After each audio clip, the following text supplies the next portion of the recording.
బ్రహ్మానందం పరమసుఖదం కేవలం జ్ఞానమూర్తిం ద్వంద్వాతీతం గగనసదృశం తత్వమస్యాధిలక్ష్యం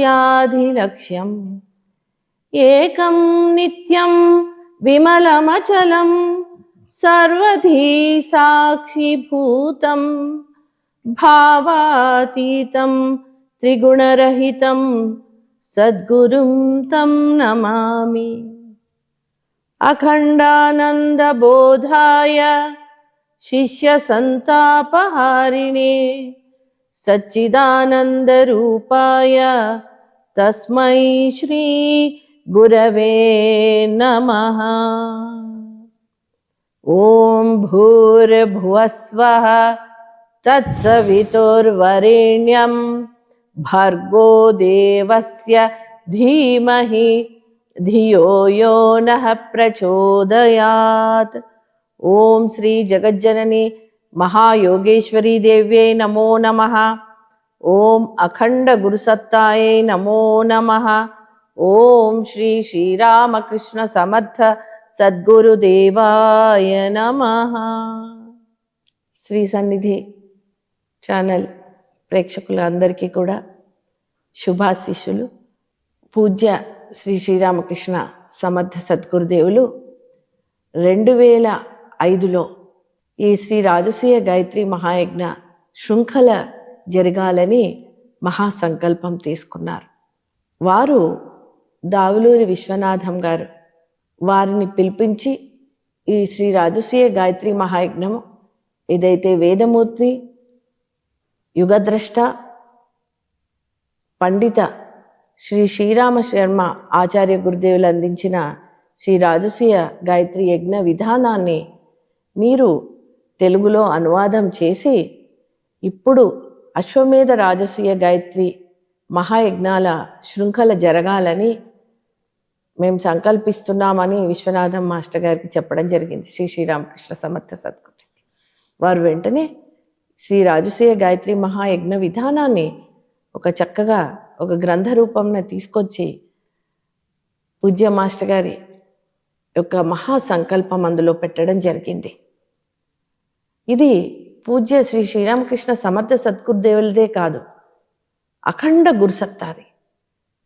యావత్ పరమ గురుమండలి ఎదురు చూస్తున్న సంకల్పించి కలలుగంటున్న పృథ్వీపై స్వర్గావతరణ మానవుణ్ణి దేవ మానవ స్థితికి ఎదిగించాలని, అలాగే ఈ భారతీయ తత్వం మొత్తం కూడా విస్తరింపబడి ఒక విశ్వ సౌభ్రాతృత్వము ఏర్పడాలని, ఒకే విశ్వం ఒకే మతం ఒకే భాష మొత్తం కూడా విస్తరింపబడాలని వారి యొక్క సంకల్పాలను సాకారం చేయాలని పూజ్య శ్రీ శ్రీరామకృష్ణ సమర్థ సద్గురుదేవులు ఈ శ్రీ రాజసూయ గాయత్రి మహాయజ్ఞ శృంఖల ప్రారంభించాలని అప్పుడు 2005లోనే సంకల్పించారు.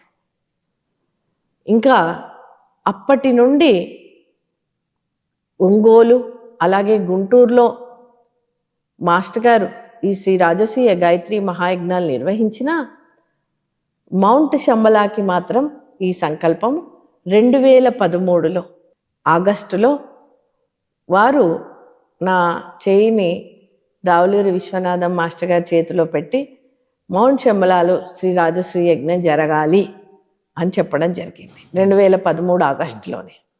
సరే మాస్టర్ గారితో వివిధ క్యాంపులు అవి చేస్తున్నాము. మౌంట్ శంబలాలో 2014 జూన్ 30న వారు సిద్ధి పొందాక అక్టోబర్ 14న వారి జన్మదినంన మాస్టర్ గారి సమాధి దగ్గర నేను కూర్చున్నప్పుడు మళ్ళీ అది స్ఫురణలోకి వచ్చింది. నాకు స్ఫురణలోకి వచ్చి అరే అప్పుడు చెప్పారే, అంటే వారి యొక్క స్ఫురణే అది ప్రేరణ. నాకు అప్పుడు చెప్పారే 2013లో చేయలేదు ఇప్పటి వరకు శ్రీ రాజసూయ గాయత్రి మహాయజ్ఞం, ఇప్పుడు అది మళ్ళీ నాకు మాస్టర్ గారు ఒక స్ఫురణ ఇస్తున్నారని చెప్పి అక్కడ గురువందన పూజ కాగానే ఇక్కడ స్టేజ్ మీద దగ్గరకు వచ్చి అందరికీ చెప్పడం జరిగింది. ఇలా మాస్టర్ గారు అప్పుడు చెప్పున్నారు, మరి మీరందరం కూడా దీనికి ఒక సంగతీకరణ శక్తితో సహకరించి ఈ అందరం కలిసి చేద్దామంటే అందరూ కూడా మాస్టర్ గారి యొక్క శిష్యులు అన్ని ఆశ్రమాల వాళ్ళు సరే అన్నారు. అందరం కలిసి ఇంకా మొదటి శ్రీ రాజసూయ గాయత్రి మహాయజ్ఞము 2015లో అలా చేశామండి. ఒక గురువు సడన్గా శరీరంతో లేకపోతే శిష్యులది అర్థం చేసుకోవచ్చు ఎలా జరుగుతుంది అని. కానీ వారి యొక్క ఆ సూక్ష్మ ఆ అద్వితీయమైన దివ్య శక్తి, ఆ శక్తితో మేమందరం కలిసి మొదటిసారి శ్రీ రాజసూయ గాయత్రి మహాయజ్ఞం దివ్యంగా భవ్యంగా 1000 మందితోటి మౌంట్ శంబలాలో 108 కుండంతో నిర్వహింపబడిందండి. అప్పుడు అందరికీ ఆనందం.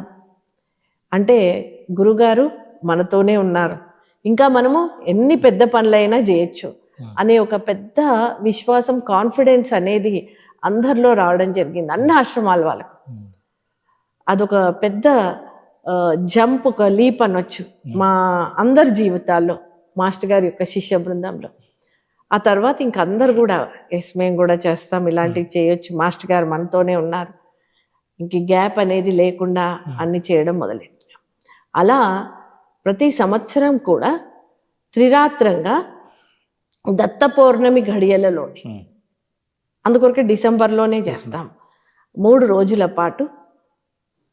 ఈ మొదటి రోజు కలశయాత్ర, అంటే కలశయాత్ర చేశాక ఇంకా 3 రోజులు యజ్ఞ విధానంతో 108 కుండములతోటి అలా నిర్వహిస్తూ, ఇంకా ముఖ్యమైనది ఏంటంటే కరోనా అప్పుడు కూడా ఇది ఆపలేదండి.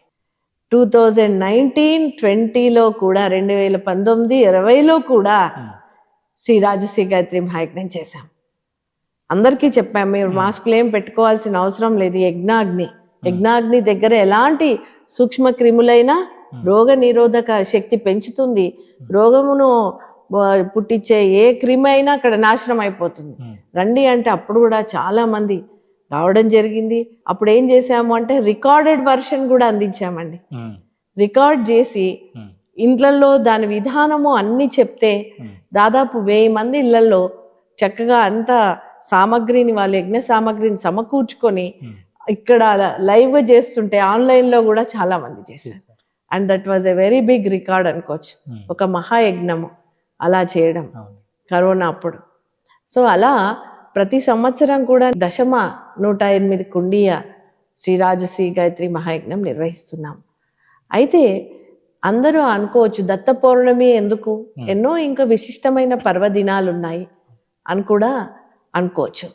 అయితే పూజ్య శ్రీ శ్రీరామకృష్ణ సమర్థ సద్గురుదేవులు ఏం చెప్తారు అంటే, ఒక ఋషి విజ్ఞానం ద్వారా సాధకుడు అనేవాడికి ఒక గురు పౌర్ణిమ అనేది నీకు నేనేం చేయాలి అని తపన పడుతున్న ఒక శిష్యుడికి ఏం చేయాలి అనే స్ఫూర్తి ప్రేరణ అందిస్తుంది జ్ఞానం గురు పౌర్ణిమ. అయితే దత్త పౌర్ణిమకి ఏమవుతుందంటే మీరు ఎగ్జామ్స్ పాస్ అయ్యి అదొక కన్వకేషన్ లాంటిదంట సాధకుడికి. అందుకొరకే దత్త పౌర్ణమి అంత విశిష్టం. స్మత్తుగామి ఆదిగురు అయిన ఆ శ్రీ దత్తాత్రేయ స్వామి యొక్క ఆ పౌర్ణమి రోజున విశిష్టంగా మార్గశిర మాసంలో త్రిరాత్రంగా నిర్వహిస్తాం. ఇంకోటి ఏంటి అంటే దత్త పౌర్ణమి ఈ పంచ పౌర్ణమిలకు కూడా, నవరాత్రులకు కూడా ఇది పూర్ణాహుతి లాంటిది. అంటే మనకు చైత్ర మాసంలో చైత్ర నవరాత్రి, మనకు శ్రీరామ నవరాత్రులు, అలాగే జ్యేష్ఠ మాసంలో వచ్చిన గాయత్రి నవరాత్రులు, తర్వాత మనకు ఆషాఢ మాసంలో గురు పౌర్ణమి నవరాత్రులు, భాద్రపద మాసంలో వినాయక నవరాత్రులు, గణపతి నవరాత్రులు, తర్వాత మనకు దేవి నవరాత్రులు, తర్వాత ఇలా పంచ నవరాత్రులది పూర్ణాహుతి దత్త పౌర్ణమి రోజున జరుగుతుంది. కాబట్టి అంత విశిష్టమైందండి శ్రీ రాజసూయ గాయత్రి మహాయజ్ఞం. అందుకొరకే ప్రతి సంవత్సరము త్రిరాత్రంగా ఇక్కడ నిర్వహిస్తాము 108 కుండములతోటి ఒక మహాయజ్ఞంగా. అంతేకాకుండా చాలా మంది అంటుంటారు ఇవి బయట చేయొచ్చు కదండి మీరు అనేసి, కానీ దివ్యంగా భవ్యంగా ఆ మహాశక్తిధార, విశ్వంలో నుండి కురుస్తున్న మహాశక్తిధారలు, అలాగే హిమాలయాల్లో ఉన్న ఆ 10 నుండి 12,000 మధ్యలున్న ఆ శంబల శక్తిధారలను భౌతికంగా ఇక్కడ మీరు పొందొచ్చు అని స్థాపింపబడిన ఈ దివ్య శంబల విశ్వశక్తి కేంద్రంలో అది నిర్వహిస్తే ఎంత మల్టిప్లై అవుతుంది, ఆ శక్తి చాలా మల్టిప్లై అవి ఆ ఏ మహా సంకల్పాలు ఉన్నాయో అవి చాలా తొందరగా నెరవేరపడతాయి, ఆ సంకల్పాలు సంపూర్ణం అవుతాయి.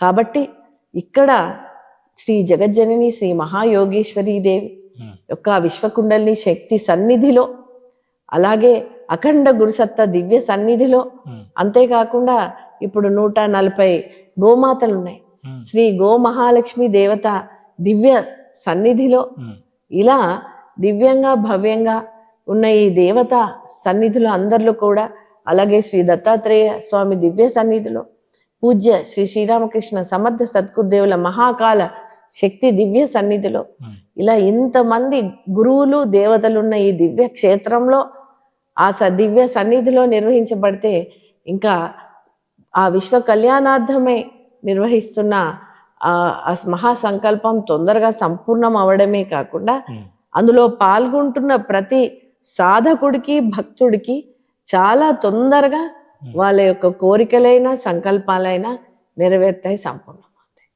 సో ఇలా ఇంత విశిష్టంగా ఇక్కడే నిర్వహిస్తున్నాము.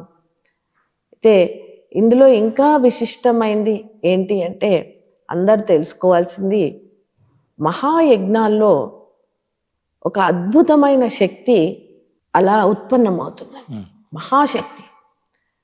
అందరూ ఒక్కరుగా ఇళ్లలో చేసుకున్న యజ్ఞము సరే, అక్కడున్న వాతావరణ కాలుష్యాన్ని అంతా నిర్మూలిస్తుంది, ఎలాంటి దోషాలన్నా తీసివేస్తుంది, అవన్నీ కూడా మనం అది జరుగుతుంది, కరెక్టే. కానీ మహాయజ్ఞాల్లో ఇలా అష్టోత్తర శతకుండీయ సహస్ర కుండీయ మహాయజ్ఞాల్లో ఒక మహాశక్తి ఉత్పన్నమవుతుంది. కిలోమీటర్ల వరకు వాతావరణ కాలుష్యము, ఈ యొక్క గ్యాస్ పొల్యూషన్ ఇవన్నీ తీసేయడమే కాకుండా ఈ శక్తి ఏం చేస్తుంది అంటే, ఈ థాట్ పొల్యూషన్ కూడా, అంటే దురాలోచనలు దుర్భావనలుతో ఉన్న ఈ యొక్క ప్రదూషితమై ఉంటుంది మొత్తం కూడా సూక్ష్మతలాల్లో, అవన్నీ ఎవరు క్లీన్ చేయాలి, అదంతా ఎవరు తీసేయాలి? అలాంటి యొక్క ప్రదూషితమైన వాతావరణాన్ని, థాట్ పొల్యూషన్ని ఈ మహాయజ్ఞాల ద్వారా తీసివేయచ్చు. అంటే అర్థం చేసుకోండి, యజ్ఞం చేసేవాళ్ళు ఎంతెంత పెద్ద పనులుకి సహకరిస్తున్నారు. అదే కాకుండా ఈ మహాయజ్ఞాల్లో ఒక పర్జన్య శక్తి అనేది దిగుతుంది. పర్జన్య శక్తి అంటే ఒక ప్రాణశక్తి, దివ్య ప్రాణశక్తి అనేది దిగుతుంది. మనకు తెలుసు, చాలా మంది చదువుకుంటాం, యజ్ఞం చేయగానే వర్షాలు కురుస్తాయి అని. సరే, భౌతికంగా ఆ వర్షాలు కురుస్తాయి, ఇది సత్యమే. అంతేకాకుండా సూక్ష్మంగా ఒక అద్భుతమైన ప్రాణశక్తి కూడా దిగుతుంది. ఆ ప్రాణశక్తి వల్ల ఒక అన్న సమృద్ధి జరుగుతుంది. అలాగే ఔషధాలు, ఇంకా వనస్పతులు ఇవన్నీ పెరుగుతాయి. ఒకప్పుడు మనకు చూసేటోళ్ళము, మనం తినే దినుసులలో ఏ పప్పు అయినా ఏదైనా ఎంత రుచి ఉండేదండి అనేవాళ్ళం. ఇప్పుడు ఆ రుచి లేదు. ఏంటంటే అడుగడుగున గోసంపద, అడుగడుగున యజ్ఞక్రియలు ఇవన్నీ ఉండేటి ఒకప్పుడు. ఇవన్నీ తగ్గినాయి కాబట్టి ఇలా ఉంది. దాంట్లో ఏంటి అంటే ఆ పర్జన్య శక్తి, జీవనీ శక్తి అంటాం దాన్ని, ఆ శక్తి తగ్గిపోవడం వల్ల, ఈ యజ్ఞాల వల్ల, ఈ మహాయజ్ఞాల వల్ల అదంతా కూడా వృద్ధి చెందుతుంది, ఈ ప్రాణశక్తి దిగడం వల్ల. అంతేకాకుండా ఈ యొక్క మహాయజ్ఞాల వల్ల దేవతా శక్తులు అనేది విస్తరింపబడతాయి. మనం అనుకుంటూ ఉంటాం, బయట ఇంత క్రైమ్ రేట్ ఉందే, ఇలాంటి వాతావరణం ఉంది, అందరికీ బాధ వేస్తుంది ఆ టీవీల్లో అక్కడ అంతా చూడగానే. మరి హౌ టు రిమూవ్ ఇట్? ఒక పోలీస్ వ్యవస్థ ఒకటే భౌతికంగా చేస్తారేమో అంతే, కానీ ఒక మహాశక్తి అవసరం. అంతేకాకుండా ఇప్పుడు ఒక మహాకాళి ఎలాగైతే రాక్షసులను తీసేసిందో, ఈ యొక్క మహాయజ్ఞాల ద్వారా ఉత్పన్నమైన మహాశక్తి దేవతా శక్తులను అంతా కూడా విస్తృతం చేసేసి ఎక్కడెక్కడ ఆ రాక్షస ప్రవృత్తులు ఉన్నాయి, ఎక్కడెక్కడ దురాలోచనలు ఉన్నాయి, దుర్భావాలు ఉన్నాయి, అవంతా తీసివేసి దివ్యత్వం అంతా విస్తరింపజేస్తుంది. అప్పుడు ప్రతి ఒక్కరిలో కూడా సదాలోచనలు, సద్భావనలు, సదాచారం చేసే యొక్క శక్తి ఉత్పన్నమవుతుంది. ఇది ఒక అద్భుతమైన ప్రక్రియ ఇది. అయితే అంతేకాకుండా ఇందులో ముఖ్యంగా రాజసూయ యజ్ఞము అంటే ఇదొక రాష్ట్ర తంత్రము, ధర్మతంత్రం. ఇందులో ముఖ్యంగా రాష్ట్ర మంత్ర హోమము అని చేస్తాం, ఆహుతులు ఉంటాయి. రాజసూయ హోమం కూడా చేస్తాం. ఇందులో విశిష్టమైన ఆహుతులు. దీనివల్ల ఏం జరుగుతుందంటే పరిపాలనా వ్యవస్థ, ఒక గుడ్ గవర్నెన్స్ అనేది ఏర్పడుతుంది. ఇప్పుడు పరిపాలనా వ్యవస్థ, ఈ రాజకీయ వ్యవస్థ సరిగ్గా లేనందుకే ఈ యొక్క బయట ప్రజల్లో కూడా జీవన విధానము అస్తవ్యస్తంగా, స్వార్థపూరితంగా, కొన్ని హింసాత్మకమైన భావాలు ఇలాంటివి వస్తున్నాయి. కానీ ఈ పరిపాలనా వ్యవస్థ, ఈ రాజకీయ వ్యవస్థ కరెక్ట్ అవుతున్నప్పుడు మనం అంటాం కదా, యథా రాజా తథా ప్రజ. అఫ్ కోర్స్ ఇప్పుడు రాజులు ఎవరు లేరు, ఎవరు రాజులు? ప్రజలే రాజులు. కానీ అక్కడ ఒక రిప్రజెంటేటివ్ని కూర్చోబెడుతున్నాం. ఆ రిప్రజెంటేటివ్ హితము పలికేవాళ్ళలాగా ఉండాలి, ప్రజల హితము పలికేవాళ్ళలాగా ఉండాలి. ప్రజలకు ఏం కావాలి, ప్రజలకు మనోభావాలకు సరిగ్గా ఉండేట్టు చూడగలగాలి. అలాంటి పరిపాలనా వ్యవస్థ సువ్యవస్థగా మార్చే ఒక శక్తి ఈ రాజసూయ హోమం వల్ల ఉత్పన్నమవుతుంది. చాలా అద్భుతమైనది. అంతకంటే మించి ఇందులో చాలా విశిష్టమైన మార్పు ప్రపంచంలో తెచ్చేది ఏంటి అంటే పంచతత్వాల శక్తి ఉత్పన్నమవుతుంది. పంచతత్వాలంటే మనకు తెలుసు, పృథ్వీతత్వము, జలతత్వము, అగ్నితత్వము, అలాగే వాయు, ఆకాశతత్వం. ఇలా పంచతత్వాల శక్తి ఉత్పన్నమైనప్పుడు ఒక్కొక్క శక్తికి కావలసిన ప్రపంచంలో వెళ్తున్న ఒక్కొక్క గ్రూపు మారుతుంది. అంటే ఏంటి అంటే పృథ్వీతత్వానికి ప్రతీకగా, అంటే ఎవరి దగ్గర అయితే పృథ్వీతత్వం ఎక్కువ ఉంటుందో వాళ్ళు they will lead a group, అంటే పృథ్వీని ఏళ్తారు అన్నట్టు. వాళ్ళెవరు? ఇప్పుడు మనలో political leaders who are the group leaders and taking care of some people. వాళ్ళు ఎలా ఉండాలి? ఇందాక చెప్పినట్టే వాళ్ళు ఈ యొక్క భూమి పైన అక్కడ వాళ్ళు పరిపాలన చేస్తున్న వాళ్ళ యొక్క హితం కోరి మంచిగా వాళ్ళని చూసుకునేట్టు, వాళ్ళకి కావలసినవన్నీ అందించేట్టు అక్కడ ఉండగలగాలి. అలా అక్కడ వాళ్ళ ఆలోచనలను మారుస్తుంది. పృథ్వీతత్వ శక్తి ఇందులో ఉత్పన్నమై ఆ పొలిటికల్ లీడర్స్, ఆ గ్రూప్ లీడర్స్ యొక్క మనోభావాలను మార్చేస్తుంది. అంతేకాకుండా ఈ జలతత్వం అంటే ఈ స్వాదిష్టాన చక్రం దగ్గర అదేంటంటే అక్కడ బిజినెస్ మెన్ వాళ్ళేంటి కావలసిన చక్కగా ఏవేవి కావాలో అందిస్తారు. ఇదేంటంటే ఇప్పుడు కల్తీ లేకుండా, ఒక మోసం లేకుండా చక్కగా జనాలకు మంచిది అందించేటివి, కావలసిన ఈ సామాగ్రిని అందించగలిగితే బాగుంటుంది. కాబట్టి అలాంటి బిజినెస్ పీపుల్లో కూడా వారి యొక్క ఆలోచన విధానం మార్చేస్తుంది. ఇంకోటి వచ్చేసి అగ్నితత్వం. అగ్నితత్వం అంటే సైంటిస్ట్. ఇప్పుడు మనకు కరోనా అప్పుడు చూడండి ఎంతమంది వెంపర్లాడారు, దానికి వ్యాక్సిన్ రావాలి అని. కానీ మన భారతదేశం నుండే ఆ సైంటిస్ట్ వ్యాక్సిన్ అనేది కనుక్కోబడింది. అంటే అప్పటికప్పుడు కావాల్సిన వాళ్ళలో ఒక స్ఫురణ, ఇంట్యూషన్ అందిస్తుంది ఈ శక్తి. ఆ సైంటిస్ట్ కూడా కావాల్సినది అందించేస్తుంది. ఆ తర్వాత అనాహత చక్రం దగ్గర వాయుతత్వం అంటే ఆర్టిస్ట్. ఇప్పుడున్న సినిమాలు, టీవీలు, ఈ సీరియళ్ళు చూస్తున్నాం. జనాల్లో మొత్తం కూడా ఒక వేరే వాళ్ళ యొక్క ఆలోచన విధానం మార్చే విధంగా ఉంది. అంత వేరే దారిని వెళ్ళిపోతున్నారు. కానీ వారిని ఒక మంచి మార్గంలో తీసుకొచ్చే ఒక మంచి సినిమాలు, మంచి సదాలోచనలు, వాళ్ళలో ఒక జీవన విధానం మంచిగా మార్పు తెచ్చే టీవీ సీరియల్స్ అయినా అవి వచ్చేట్టు డైరెక్టర్స్ అయినా ప్రొడ్యూసర్స్ అయినా వాళ్ళ ఆలోచనలోకి ఈ శక్తి వెళ్ళి మారుస్తుంది. తర్వాత ఇక్కడ విశుద్ధి చక్రము ఆకాశతత్వంతో టీచర్స్ అంటే మన విద్యా విధానాన్ని మార్చి వేసే ఒక వాళ్ళలో ఆలోచనలు రేకెత్తిస్తుంది శక్తి. ఈ 5 తత్వాల తర్వాత మనం ఇక్కడ ఆజ్ఞా చక్రంకి, ఇది చాలా ముఖ్యమైనది. ఈ యొక్క ఆజ్ఞా చక్రం దగ్గర ఆ గురు యొక్క అఖండ చేతనత్వ శక్తిని జాగృతం చేస్తుంది రాజసూయ గాయత్రి. ఎవరైతే ఈ ఆధ్యాత్మిక చింతనలో ఉంటారో, తప్పిస్తారో, వాళ్ళలో ఒక ఆ యొక్క అఖండ గురు చేతనత్వ శక్తి అనేది ఉత్పన్నమై వాళ్ళ యొక్క లెవెల్స్ అనేది కాన్షియస్నెస్ లెవెల్స్ చేతనత్వ స్థాయిలను అనేది పెంచుతూ ఇందులో ఆత్మరాజ్య స్థాపన అంటే వాళ్ళకున్న 14 భువనాలు పంచకోశాలనండి, షట్చక్రాలు, త్రిగంధులు, ఈ 14 భువనాలతో ఉన్న ఆ ఆత్మ పరిపుష్టిని చెందిస్తుంది. కాబట్టి ఈ పంచతత్వాలతో పాటు ఇక్కడ ఈ అఖండ గురుచేతనత్వ శక్తిని కూడా వాళ్ళకు లింకప్ చేస్తుంది శ్రీ రాజసీయ గాయత్రి మహాయజ్ఞం. ఆధ్యాత్మిక ఉన్నతి, ఆత్మ ప్రగతి కూడా కల్పిస్తుంది.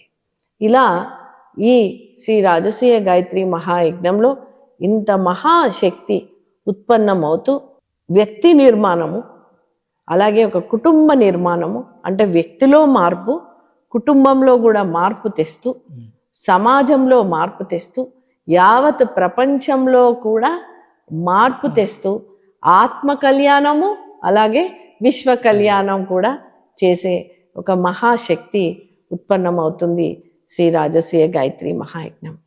కాబట్టి ఇందులో పాల్గొనడం ఒక చాలా చాలా దివ్య అనుగ్రహము, దివ్య ఆశీస్సులు అనేదే అని చెప్పొచ్చు. ఇది ఎవరెవరి ద్వారానో ఎక్కడనో ఇప్పుడు శ్రీ సన్నిధి ఛానల్ ద్వారా కూడా ఎంతోమంది చూస్తున్నారు. ఇది అందుకొని వాళ్ళు వచ్చిన వాళ్ళు ఒక ఋషులే. ఇప్పుడు ఒకప్పుడు ఋషులు చేసే మహాయజ్ఞము పరమ గురువులు మనందరికీ అందిస్తున్నారు. మనం కూర్చొని ఆహుతి వేసినప్పుడు ఈ మహా సంకల్పాలన్నిటికి కూడా నువ్వు ఆ యొక్క పుణ్యం పొందుతావు. అంతే కదండి. ఇప్పుడు వాతావరణ కాలుష్యం కానివ్వండి, ఇప్పుడు ప్రదూషితమైన దురాలోచనలు అవి నిర్మూలించడానికి కానివ్వండి, ఇలా ఒక విశ్వ కళ్యాణార్థమే ఇంత పంచతత్వ శక్తులు ఉత్పన్నమవడం కానివ్వండి, మీరు వేసిన ప్రతి ఆహుతి దానికి ఆ సంకల్పాన్ని సంపూర్ణమయ్యేట్టు చేస్తుంది. అంటే నువ్వు వెళ్ళి ఒక బ్యాటిల్ ఫీల్డ్లో ఒక యుద్ధంలో యుగ సైనికుడిగా నిల్చొని ఎంతో పట్టుకొని పోరాడతావు, కానీ ఇక్కడ నువ్వేం చేస్తున్నావు, సింపుల్గా ఆహుతి వేస్తూనే ఇన్ని పనులు చేసేట్టు కారకణం అవుతున్నావు. శ్రీ రాజసీయ గాయత్రి మహాయజ్ఞంలో మొదటి రోజు అంటే డిసెంబర్ 12న ఈ సంవత్సరము గోపూజ, భూమి పూజతోటి ప్రారంభిస్తాం. యాగశాల అంతా కూడా చక్కగా గోమయంతో అలికి భూమి పూజ, పంచద్రవ్య స్థాపన ఇవన్నీ చేశాక గోమహాలక్ష్మి పూజ కూడా చేస్తాము. గోమహాలక్ష్మీదేవిని చక్కగా యాగశాల అంతా కూడా ప్రదక్షిణ చేయిస్తాము. అలా అయ్యాక సాయంత్రం 3 గంటలకి ఇక్కడ మన మౌంట్ శంబలాలోనే మన గోశాల నుండి శ్రీకృష్ణ పరమాత్మ అక్కడ పూజ చేసి శ్రీకృష్ణ దేవాలయంలో అందరితో పాటు శోభాయాత్ర కలశాలు, చక్కగా కలశాలన్నీ పట్టుకొని అందరు కూడా ఆ కలశాలతోటి గిరి ప్రదక్షిణ కలశయాత్ర చేస్తాం. చేశాక తర్వాత 13వ తారీఖు పొద్దున్నే ఉదయమే చక్కగా యాగశాలలో అందరూ 9 గంటల వరకు వచ్చేసాక అక్కడ పంచవేది పూజనండి పంచతత్వాలకు, అలాగే సర్వతోభద్ర మండల పూజ. ఇదేం చేస్తామంటే 33 కోట్ల దేవతలకు 33 గడులు ఉంటాయండి. ఇందులో విశేషంగా దంపతులు పాల్గొంటే చాలా చాలా పుణ్యము ఫలితం అండి. ఆ 33 కోట్ల దేవతలను ఆవాహనం చేస్తాం, చేసి వారికి ఉపచారాలు కల్పిస్తాం. ప్రతి ఒక్క యజ్ఞకుండికి ఆ సర్వతోభద్ర మండల పూజ అదిస్తామండి. ఇచ్చాక అందుకొరకే అందరు దంపతులు చక్కగా 13వ తారీఖు రండి, ఇది మా ప్రార్థన. ఆ సర్వతోభద్ర మండల పూజ తర్వాత సప్త ఋషి ఆవాహనం చేస్తాం. సప్త ఋషులను చక్కగా ఆ యాగశాలకు వాళ్ళని ఆవాహనం చేస్తాం, దేవతలతో పాటు ఋషులను కూడా చేసి కలశ పూజనము ఇవన్నీ కూడా చేశాక ఆ రోజు ముఖ్యంగా గణపతి సూక్తంతో ప్రారంభిస్తాం. ఆహుతులు గాయత్రి మంత్ర ఆహుతులు ఎలాగుంటాయి, ఇంద్ర వరుణ ఆహుతులు ఉంటాయి. తర్వాత 3 శక్తులైన దుర్గా సూక్తము, శ్రీ సూక్తము, సరస్వతి సూక్త ఆహుతులు ఉంటాయి మొదటి రోజున. ఆ తర్వాత ఇందులో మధు సూక్త ఆహుతులు అని ఉంటాయి. ఇది విశేషంగా రాజసూయ యజ్ఞంలో వేస్తాం. ఈ మధు సూక్త ఆహుతుల వల్ల ఏంటంటే మనం ఇప్పుడు చెప్పాను చూడండి, శాంతి, సుఖము, సమృద్ధి అనేది యావత్ ప్రపంచంలో విస్తరింపబడేట్టు, వాతావరణంలో మార్పు వచ్చేట్టు ఈ మధుసూక్త ఆహుతులు ఉంటాయి. ప్రేమ, కరుణ కూడా ఉత్పన్నమయ్యే శక్తి ఈ మధుసూక్త ఆహుతుల వల్ల ఉంటాయి. ఇది మొదటి రోజు. రెండవ రోజు విశేషంగా రాష్ట్రభృన్ మంత్ర హోమం. ఇందాక అన్నాం చూడండి, పరిపాలనా శక్తి మారుస్తుంది అని. ఈ రాష్ట్రభృన్ మంత్ర హోమం ఉంటుంది, రాజసూయ హోమం ఉంటుంది. ఇందులో ఈ పంచతత్వ శక్తులు అనేది ఉత్పన్నం అవుతాయన్నాయి చూడండి, ఇవన్నీ కూడా ఉంటాయి. ఆ తర్వాత అష్టదిక్పాలకాది హోమం అంటే మొత్తం అష్టదిక్పాలకులకు మనం ఆహుతులు సమర్పిస్తాం. అంతేకాకుండా నవగ్రహ హోమం ఉంటుంది. ఇందులో గ్రహాలకు, గ్రహాధిపతులకు, ప్రత్యధి దేవతలకు, గ్రహాలకు, గ్రహ అధిదేవతలకు, ప్రత్యధి దేవతలకు అందరికీ కూడా ఆహుతులు సమర్పిస్తాం. అంటే నవగ్రహ హోమం అంత విశిష్టంగా జరుగుతుంది. అంటే మీకు ఏ నవగ్రహ దోషాలున్నా అవన్నీ తొలగిపోతాయి. అది కాకుండా ఆయుష్ హోమం ఉంటుంది, తర్వాత మహామృత్యుంజయ హోమం ఉంటుంది, తర్వాత జయాది హోమం ఉంటుందండి.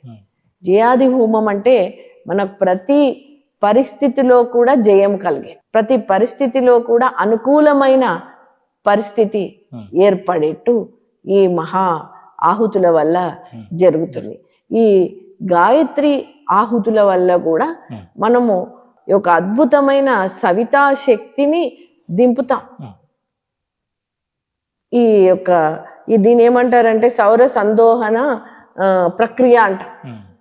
అంటే ఆ దింపుకోవడం చక్కగా కిందికి. అలా ఇక్కడ ప్రతిరోజు కూడా గాయత్రి మహా ఆహుతులు ఉంటాయి కాబట్టి మనం గాయత్రి మహాశక్తితో పాటు సద్బుద్ధి కూడా ప్రచోదకమై మొత్తం సద్బుద్ధి అంతా కూడా విస్తరింపబడుతుంది ఆ శక్తి. అలా ఉంటుంది. తర్వాత మూడవ రోజు ఇక్కడ విశేషంగా అండి 108 ఆహుతులతోటి ఈ గాయత్రి మంత్ర ఆహుతులే కాకుండా ఈసారి మనకు 1 కోటి సిద్ధమంగళ మహా స్తోత్ర పారాయణం జరిగిందండి. మన మౌంట్ శంబల మెంబర్స్ కూడా అందులో పాల్గొన్నారు.